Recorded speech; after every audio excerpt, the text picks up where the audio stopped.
E aí galera, bora para mais uma aula então. Tô um pouco atrasado aí com o conteúdo de vocês, mas até segunda-feira eu coloco tudo em dia, certo? A última aula a gente falou sobre os Estados Unidos, né? E a gente na anterior a gente estava falando das unificações, tal, pós-revolução francesa, ali as revoluções de 1830 e 1845. Hoje a gente vai falar da segunda revolução industrial, né, e do neocolonialismo. Vamos terminar de pintar o cenário europeu para na próxima aula a gente falar da Primeira Guerra Mundial, tá bom? Que vai ser talvez o evento mais importante, um dos mais importantes do século.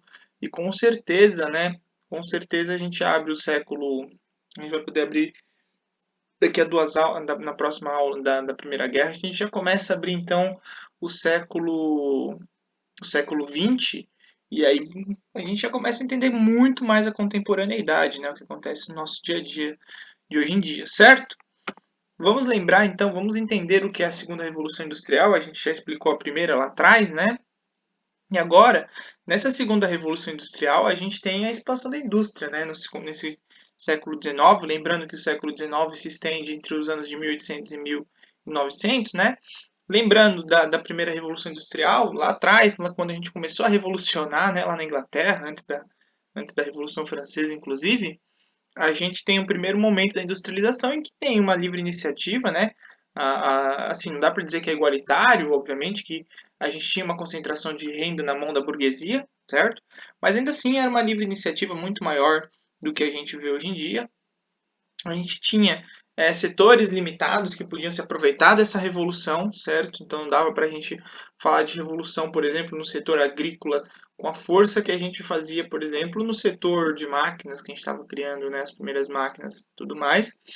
E o monopólio inglês nessa primeira revolução, certo? Que ele se limitava muito à Inglaterra, óbvio que haviam algumas iniciativas fora da Inglaterra, mas que a Inglaterra ela com certeza ela tinha um monopólio muito maior aí sobre a industrialização do mundo, certo? E aí, com a Revolução Francesa, esse cenário muda, né? Até porque a Revolução Francesa, eu repito quantas vezes forem necessárias, né? Uma das principais características da Revolução Francesa é a expansão do liberalismo, né? Como se diz, é o espalhar a palavra do liberalismo, né? Ele vai além, ele sai do território francês para entrar no continente europeu, para adentrar cada vez com mais força o continente europeu, certo? Então a Revolução Francesa vai ter esse papel fundamental aí, né? Ela foi fundamental para a expansão da industrialização pela Europa. A França ela é uma das potências que está se industrializando, né, nesse momento, né, da pós-revolução. Ela se industrializa forte, lembrando que o Napoleão foi fundamental para isso, as conquistas dele geraram recursos, né?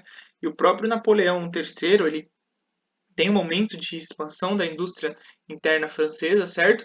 Que, óbvio, tudo bem, não teve tanto sucesso aí no continente em relação às suas guerras, que foram derrotas críticas para ele, especialmente na Guerra Franco-Prussiana, certo? Mas, como política interna, ele teve esse papel da industrialização e os outros países, conforme a palavra da França, conforme o exemplo da França, ele se espalha pela Europa, né? Esse monopólio inglês ele vai se quebrando naturalmente, né? Então, quando ele chega na Prússia, né, que mais tarde vira Alemanha na unificação, quando ele chega na Itália, esses países, Itália, França, a Alemanha, a própria Alemanha, numa escala um pouco menor, o Império Austro-Húngaro também, a Espanha também, que são numa escala menor, né, começam a como que se diz, a quebrar esse monopólio, ameaçar o monopólio inglês, né? E com isso se espalha não só a industrialização, mas também o conhecimento científico, né? O progresso cada vez mais ele acontece numa velocidade muito acelerada. Lembrando que desde a última aula, né, quando a gente falou das evoluções, da penúltima aula, a gente já começa a ter fotos. Então aqui está um exemplo aqui, ó, claramente, deixa eu colocar aqui claramente é o exemplo de como era uma fábrica daquela época, né? A gente já começa a ter registro fotográfico das coisas, né? E aí a gente começa a ter a máquina a vapor, o telégrafo, o telefone, o rádio, a eletricidade e o motor a combustão. É o motor a combustão aí que vai ser a síntese da tecnologia da segunda revolução industrial, né? Você olha o carro ele é o exemplo típico do que é industrialização, de uma coisa que a indústria ela ela consegue produzir em massa, né? O carro começa a virar uma coisa popular, assim, vamos colocar esse popular muito entre aspas, porque hoje em dia o carro ainda não é extremamente popular, né? Tem gente que não tem carro por falta de recurso, especialmente em países subdesenvolvidos, né? Não dá para usar o exemplo dos Estados Unidos ou da Inglaterra só, né? De países que hoje em dia são utilizados. O carro ainda é um bem de consumo caro. Só que nessa fase que ele começa a atingir grandes massas, né? Também não dá para negar que o carro é uma coisa que é popular sim no sentido de haver muitos, né? De espalhamento, tá bom? E a população europeia, ela vai sentir esses avanços, né? Para a medicina, eu lembro de um professor que falou para mim no cursinho, não foi nem na medicina, né?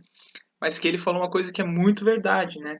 Nessa época, a gente começa a ter vacinas, né? A indústria química fina, ela começa a evoluir muito mais. A gente começa nesse período que aparecem as vacinas, né? E o armazenamento de comida, refrigeração, certo?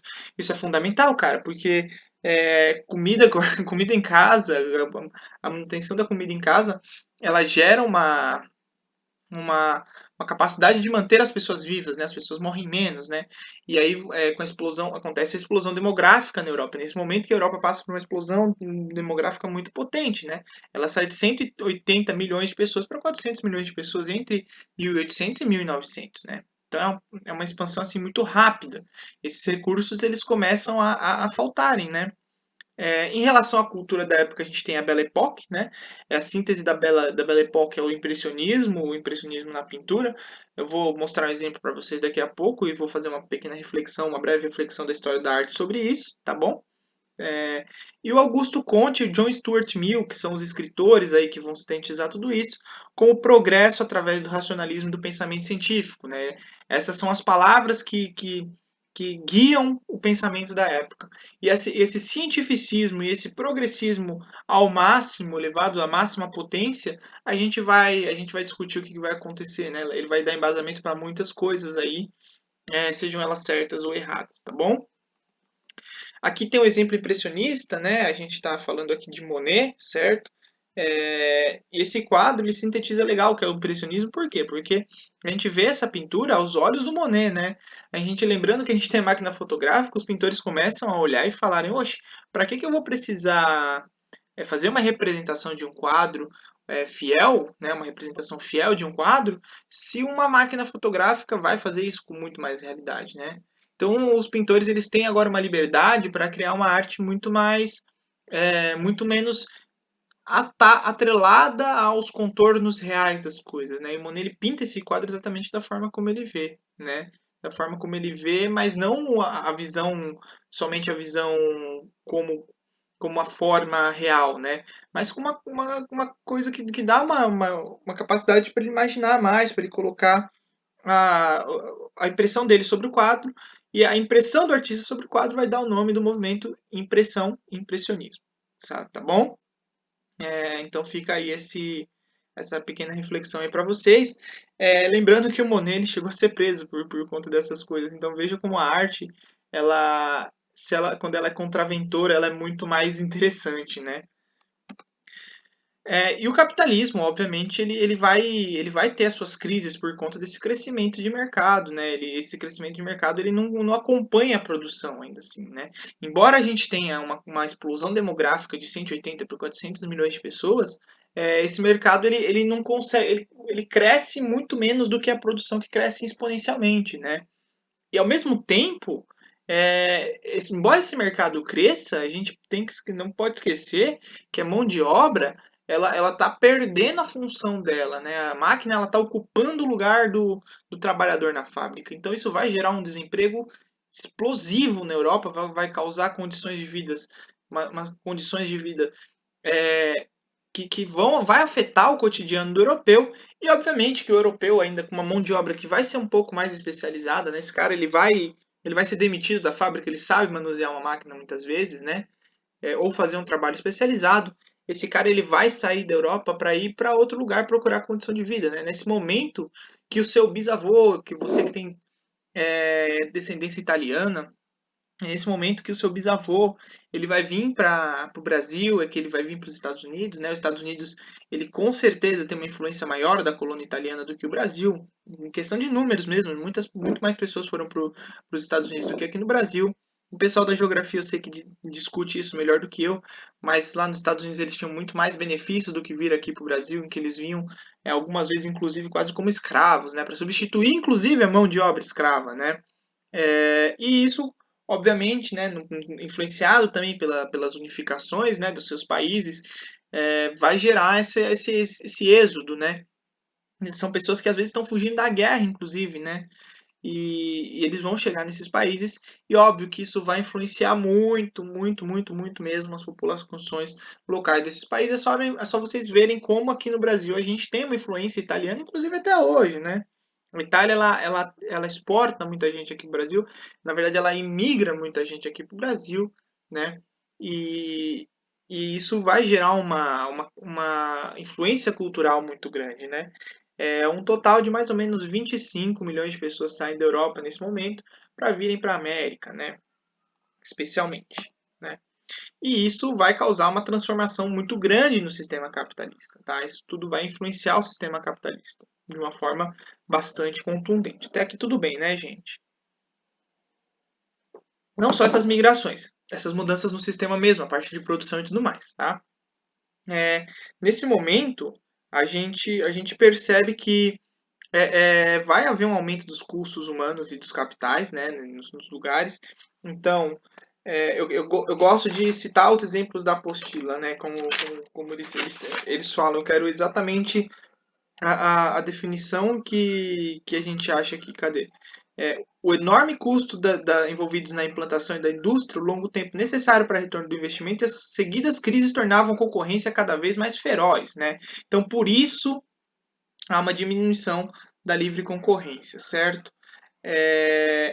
A gente tem que perceber que agora a gente está lidando com um capitalismo muito mais selvagem, né? Um capitalismo que não é mais igual ao da primeira revolução industrial, em que você tinha a sua fabriquinha, você fazia o seu produto, você vendia, você enriquecia, né? Agora a gente está tomando a proporção de grandes empresas, né? Então nesse momento que essas empresas elas vão tentar interessar, elas vão começar a influenciar a política dos países, né? Nesse momento que cada vez mais, antes a gente falava do burguês influenciando, agora não é só o burguês, é o burguês e sua empresa, né? Então as empresas elas vão ter força para influenciar países, né?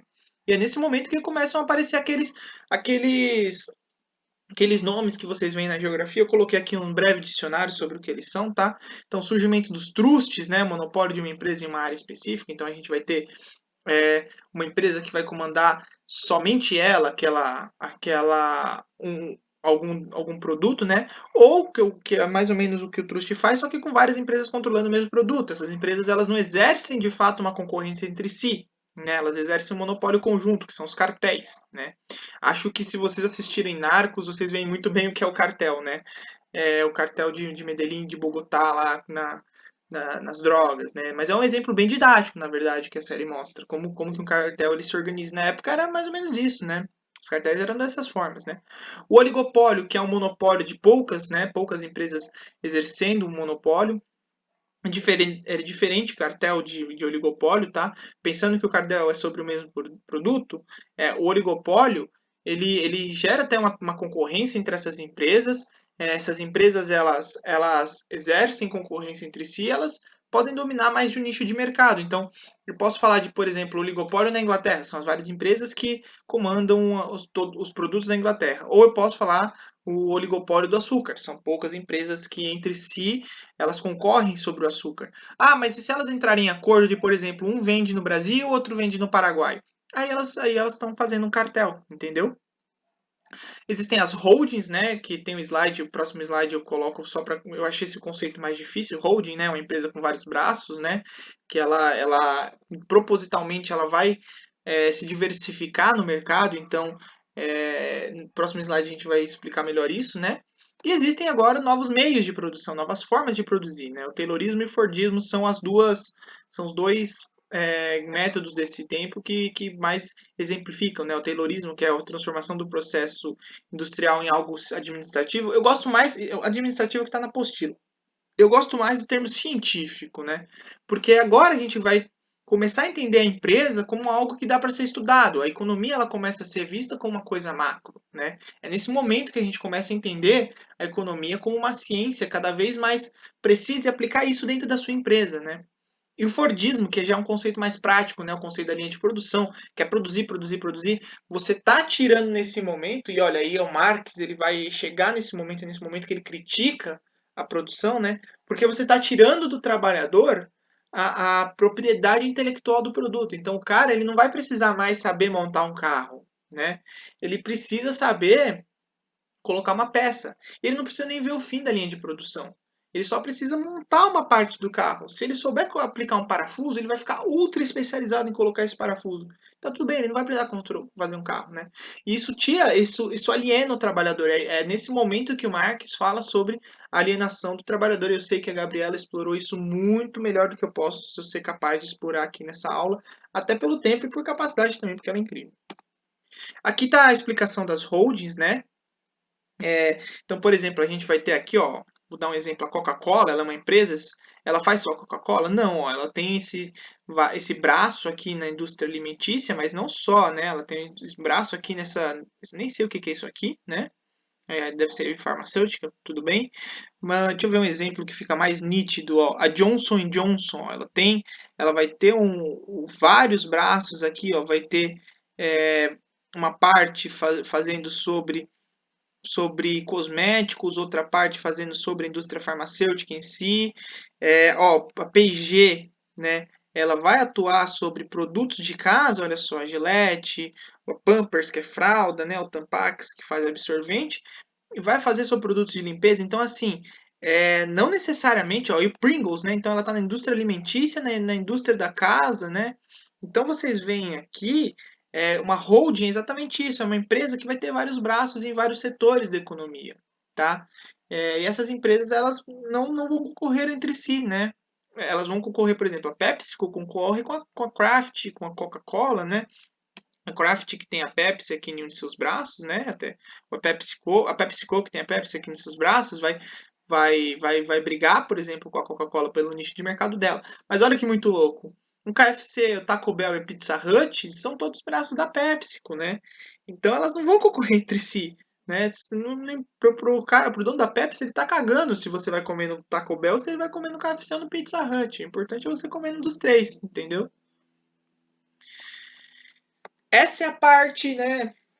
Essa é a parte das empresas, né? A primeira metade da aula a gente vai falar sobre isso. A próxima metade da aula a gente vai entender um pouco mais do pensamento político da época, tá? Essa é aquela parte mais economia. Óbvio que política e economia andam juntas, né?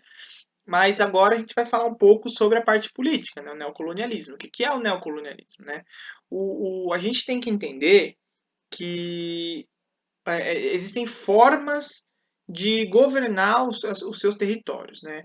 E os países europeus nessa época eles passaram por uma transição muito forte, né? O iluminismo, né? Ele vai exercer uma influência sobre o pensamento da época e o imperialismo ele não vai deixar de existir, né? Isso que é muito louco, porque o liberalismo, o iluminismo vai pregar a paz, vai pregar o pensamento livre e tal, mas ele não abre, ele não quer que você abra mão das suas posses, né? E os países europeus, eles não vão querer abrir mão das suas colônias, né?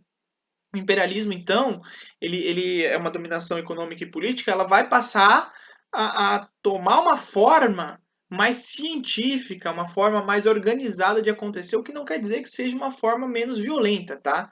Em nenhum momento aqui eu estou falando de abrir mão de violência como forma de dominação. Os países, muito pelo contrário, os países europeus, eles passam a ser cada vez mais violentos nas suas ações, né? O discurso russoniano, acho que se o Rousseau visse isso, ele ia ficar extremamente embasbacado, né, com o que acontece, né? Porque cada vez mais os países europeus eles vão ficar mais violentos na forma como eles vão governar suas colônias, né? O neocolonialismo, então, ele vai ser uma forma mais profunda, mais arraigada da dominação econômica e política. É muito louco porque quando você fala de neocolonialismo, a gente vai falar especialmente da África e da Ásia, né? A gente não fala tanto da América porque nesse momento a América está exatamente conquistando a sua independência, né? E é só você ver que a nossa independência ela é marcada até certo ponto. A independência da África e da Ásia vai acontecer só daqui a umas 10 aulas, lá para frente, né? Daqui a alguns anos, né? E a gente vai ver que como que se diz, as cicatrizes que acontecem nos países que sofreram neocolonialismo dessa época são muito maiores e muito mais profundas, né? Tem um estado de pobreza e de exploração maior dos países europeus, que obviamente cresceram muito nessa época, economicamente falando, né? Talvez esse seja o momento em que a Europa ela já estava à frente dos outros países economicamente por conta de toda a dominação que eles fizeram. Só que o capitalismo aqui está crescendo tão grande, tão forte, que é nesse momento que a Europa se consolida como centro mundial da economia e que até hoje a gente vai ter o welfare state, né, acontecendo lá na Europa, o bem-estar social acontecendo na Europa por conta dos recursos que eles tiraram dos países nessa época, né? E acontece uma falsa sensação de que esses países europeus eles iam para lá, né, para a Ásia, para a África, falando em progresso, falando que iam levar o progresso para esses países, para a África e para a Ásia, né? Só que não foi bem assim, né? A gente vai explicar agora como isso aconteceu. A Conferência de Berlim é o primeiro marco que a gente tem que falar, né? A Conferência de Berlim foi exatamente o momento que é muito louco, que eles não consultaram, os europeus eles não consultaram os africanos, eles sentaram em volta de uma mesa, eles dividiram, partilharam a África como se fosse deles, e falaram, esse pedaço vai para a Alemanha, esse pedaço vai para a França, esse pedaço fica com a Inglaterra, né? É importante a gente firmar e frisar que vamos esquecer um pouco a parte não somente ideológica por trás disso, mas que a Alemanha, a Alemanha e a Itália, que são países que estão se estabelecendo agora no cenário europeu nesse momento, né? Que eu estou falando, eles vão ser extremamente não beneficiados, né? A Inglaterra e a França vão ser os países mais beneficiados, porque eram as maiores potências da época, economicamente falando, né? E isso vai gerar um sentimento nos alemães que vai como que se diz? Vai contribuir na hora que a gente for falar de Primeira Guerra, tá? E, obviamente, falando do lado ideológico, é importante frisar que nenhum africano foi consultado sobre isso, né? Então, na hora da partilha, vai haver momentos em que você vai aglutinar povos que são fronteiras extremamente artificiais que são criadas aqui, né? E você vai aglutinar povos que muitas vezes são inimigos, ou mesmo separar povos que muitas vezes são amigos, né? Isso vai gerar conflito. Então, vai ser um catalisador para os conflitos africanos, né? Então, quando aquele argumento estúpido, né, que as pessoas falam, mas os africanos eles já tinham guerras antes do europeu chegar lá, já tinha escravidão antes de chegar lá. Sim, tinha, não estou negando isso. Mas tem que entender que os europeus eles vão potencializar e vão ainda tirar recurso dessa região cada vez mais. Isso vai contribuir para os conflitos, isso vai contribuir para o massacre. Então a culpa, sim, é culpa desse racismo, grande parte da culpa desse racismo, grande parte da culpa desse racismo é por conta do pensamento europeu da época, que inclusive pregava que o homem branco era superior, né? O nazismo ele não vai nascer de nada, assim, ele pensa, ele vai ter um embasamento exatamente nessas teorias da superioridade europeia, certo? Eles viam com um falso argumento de investimento em infraestrutura e tecnologia, mas que na verdade era só um fato para subvalorizar a matéria-prima, né? Eles falavam, a gente está levando tecnologia para vocês e por isso a gente tira recursos, né? Mentira, mentira, mentira, mentira, né? Uma subvalorização é uma forma de transformar a matéria-prima numa coisa mais barata, o que era mais interessante para eles, porque agregar valor está no trabalho, realmente, agregar valor está no trabalho, só que isso não está errado nos princípios capitalistas. O problema é que eles vão subvalorizar demais a matéria-prima. Não dá para gerar lucro para esses países africanos nesse momento exatamente por conta disso, né? E é óbvio aquilo que eu falei, as guerras, cada vez mais a violência, as guerras, elas vão ser forma de dominação. Os africanos e os asiáticos vão passar por guerras contra esse colonizador. E aqui esse exemplo, a guerra do ópio, é mais nítida, né? Que o povo chinês entra. O ópio era essa guerra tem esse nome porque a Inglaterra queria vender o ópio dentro da própria o ópio que eles cultivavam nos campos de papoula, né? O ópio ele vem da papoula, que é um, é, é um elemento tóxico, né? Um elemento que vai deixar o cara rebaixado, né? E os ingleses eles queriam vender no comércio da China, que nessa época já tinha uma população bastante considerável, né? E a China não queria aceitar isso porque é uma praga, né? Uma droga, não deixa de ser. Não tinha a proibição das drogas que existe hoje. Só que o governo chinês não queria que, por exemplo, existem documentos falando que não queria que o povo ficasse indolente, né? É óbvio, quem fica chapado fica parado, fica chapadão, né? Por isso que chapado tem esse nome. E nesse momento, a Inglaterra ela força a China a comprar o ópio e ela entra em guerra para que a China compre o ópio. E no momento em que a Inglaterra ela entra em guerra, todos os países europeus eles vão tentar abocanhar um pedaço da China. Então a gente vê nessa charge, essa charge é bastante representativa aqui, ó, a China ela sendo dividida como uma pizza, né? Pelo, pelo governo inglês, pelo governo alemão, pelo governo russo, pelo governo francês e pelo governo japonês, né? Sendo que o chinês aqui isso aqui é uma figura extremamente racista, tá? Não estou falando que não é. É uma charge daquela época que representa os povos com estereótipos, né? E que está aqui dividindo a China como se fosse um pedaço de pizza, né? Aqui também é uma charge da época da mesma forma dividindo a África, como se fosse um pedaço de pão. E é engraçado que nenhum chinês, nenhum africano, ninguém foi consultado para que essas repartições acontecessem, tá? Ficou mais ou menos assim dividido, tá? André, deixa eu te perguntar, né? Por que que Portugal mantém, por que que esses países, por que que os países europeus, a Inglaterra, a França não toma logo a Angola e Moçambique de Portugal, não toma da Espanha, né? Que eram países de decadência nesse momento, né? Por que que a Inglaterra e a França eles não tomam? Existe uma explicação bem legal sobre isso, né? Que basicamente diz que se a Inglaterra tentasse tomar isso aqui de Portugal, a França ia querer também. E vice-versa. Para não se dispor, é melhor você deixar isso na mão de um país neutro, né? Portugal e Espanha, né? Isso aqui também era Espanha, cadê? Espanha, Espanha, Espanha, Espanha, Espanha, Espanha, tá aqui, ó. Isso aqui é Espanha, né? Vale mais a pena deixar esses países na mão, essas partes essa parte da África na mão desses países, do que eu me dispor e querer tomar, e a Inglaterra, por exemplo, a França tentar tomar isso, a Inglaterra vai se dispor, vai querer tomar também. Isso poderia gerar um dispêndio de energia muito grande, por isso que eles abriram mão, certo? Como que aconteceu na América Latina, né? Saindo um pouco da África e da Ásia. Na América Latina, como que foi? As oligarquias elas se beneficiam muito disso, né? Porque vai aumentar o contato com a metrópole, né? A oligarquia brasileira ela vai querer que essa mão de obra italiana venha para cá, por exemplo, né? Os fugidos da guerra eles vêm para cá para ser uma mão de obra barata, não precisa mais comprar escravo, né? Só que quem enriquece continua sendo as oligarquias. Então é nesse momento que a gente começa a ter cada vez mais, né? Se antes já tinha uma diferença social muito grande, agora que explode mais ainda, né? E nos Estados Unidos, né? Os Estados Unidos, como os Estados Unidos entendem esse neocolonialismo? Bom, os Estados Unidos eles conquistam áreas no Pacífico, se consolidam cada vez mais como grande potência na América e a influência na América Latina, né? Especialmente na América Central, que vira uma parte do quintal dos Estados Unidos, eles mesmos falavam nisso, né? E óbvio que vão ter momentos de contra consolidação norte-americana, né, estadunidense nesses países. Né? O Sandino vai ser o exemplo mais claro disso nesse momento. Ele cria uma guerrilha na Nicarágua, né? Eu falei para vocês que um dia eu ensinava vocês a fazer guerrilha, né? O Sandino, guerrilha é o nome em espanhol, né? Guerrilla, né? Que acontece aqui na América Latina, que a ideia é mais ou menos você tem que conhecer muito bem seu território, né? Você não pode fazer prisioneiros, né? E o seu inimigo ele tem que estar atacando o seu território. Então não dá para fazer guerrilha nos Estados Unidos. O pessoal da Nicarágua sair para os Estados Unidos fazer guerrilha. Não faz sentido, né? Eles têm que estar na Nicarágua, conhecer bem o território deles e estar sendo atacados. E quando os Estados Unidos tem que estar, porque isso é uma estratégia de menor número, né? Os Estados Unidos eles atacam, aí os guerrilheiros eles recuam.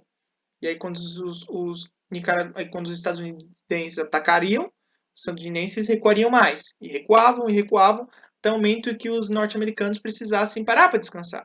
E aí os sandinistas atacariam os norte-americanos. É vencer pela exaustão, né? E cada vez mais. E também tem uma coisa também, né? Você não sabe quem que é o sandinista. Ele não vai vestir uniforme de guerra, né? Ele vai vestir é, roupa de pessoa normal, né?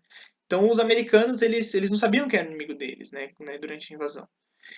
E aí fica muito claro que o movimento de guerrilha sempre é um movimento civil-militar, né? Quando o civil pega em armas com alguma liderança civil, né? Não é sempre, na verdade, mas é uma característica, tá bom?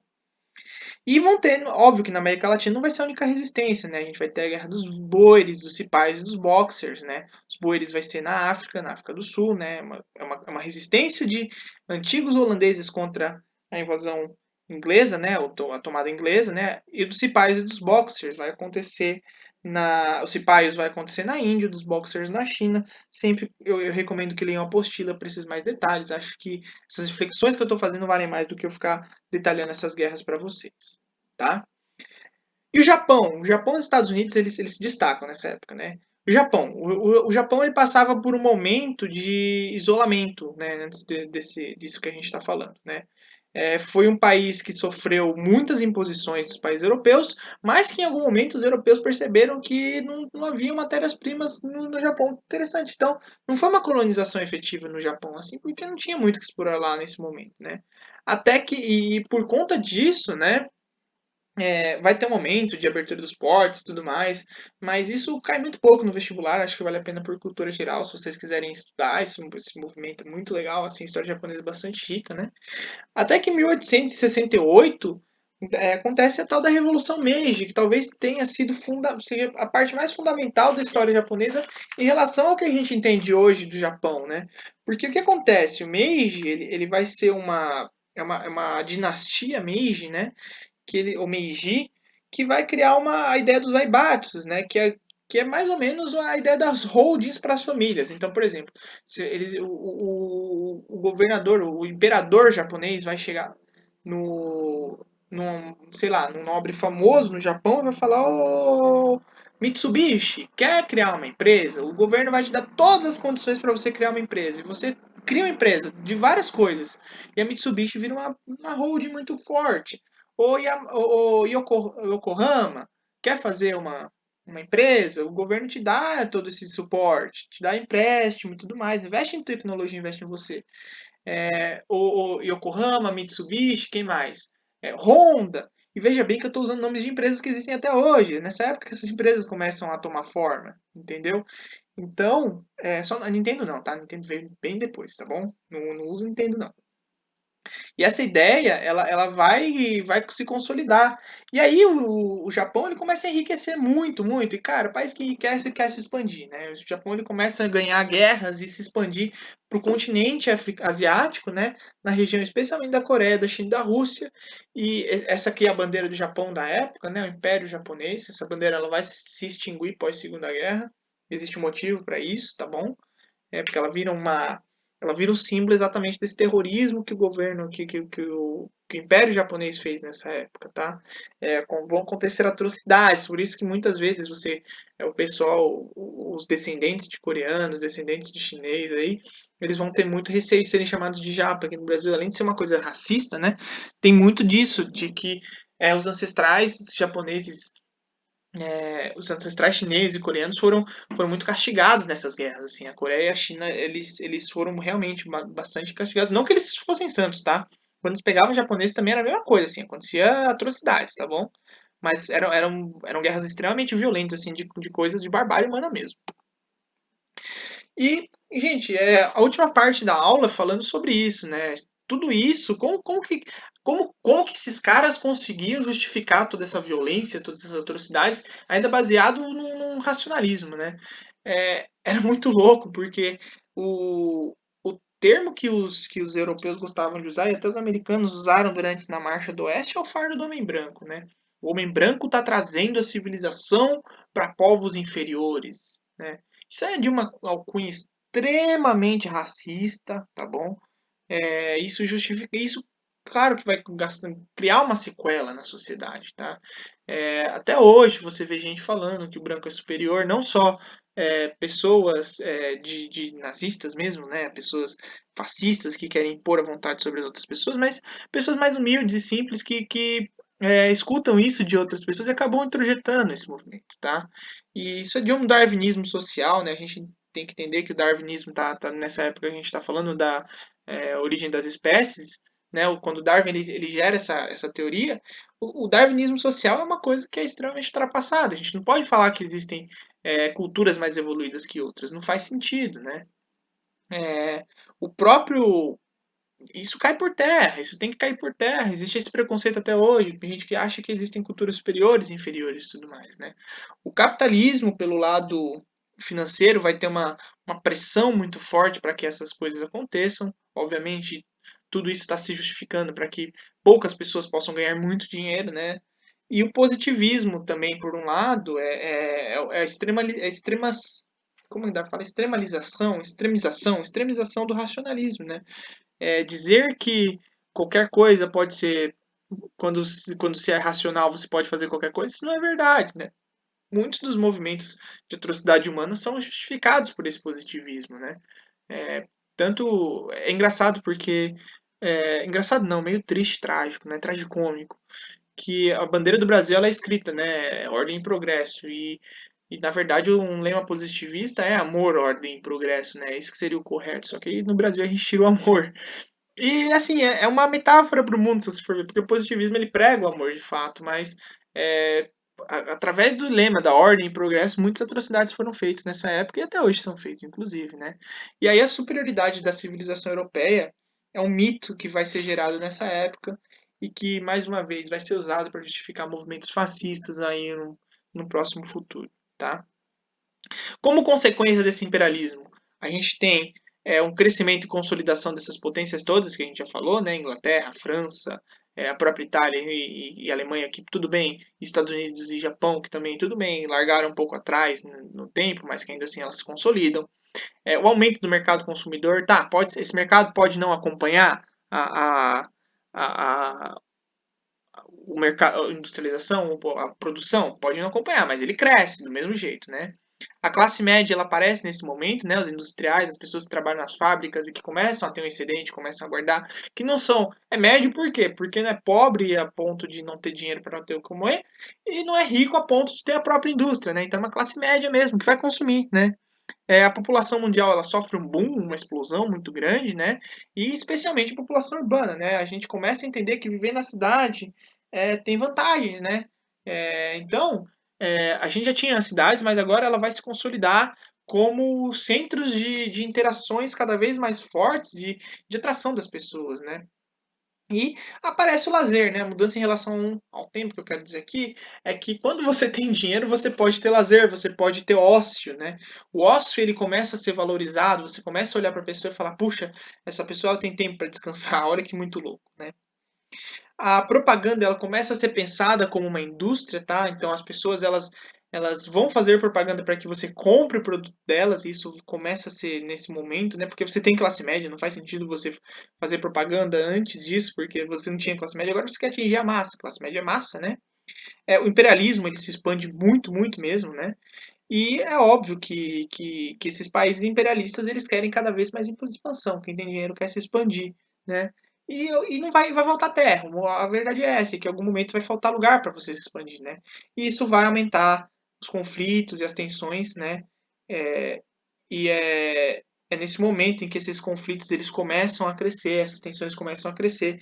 Em algum momento essas tensões elas vão ter que se soltar, vai ter que explodir, vai ter que eclodir uma guerra para a gente liberar essas tensões todas, e isso acontece na próxima aula, durante a maior guerra até então, né? Porque, né? Spoiler, vai ter uma segunda. Mas a gente vai voltar na próxima aula falando da Primeira Guerra. Beleza, gente? Estou à disposição aí para dúvidas, incertezas e tristezas. Só fala comigo. Beijos!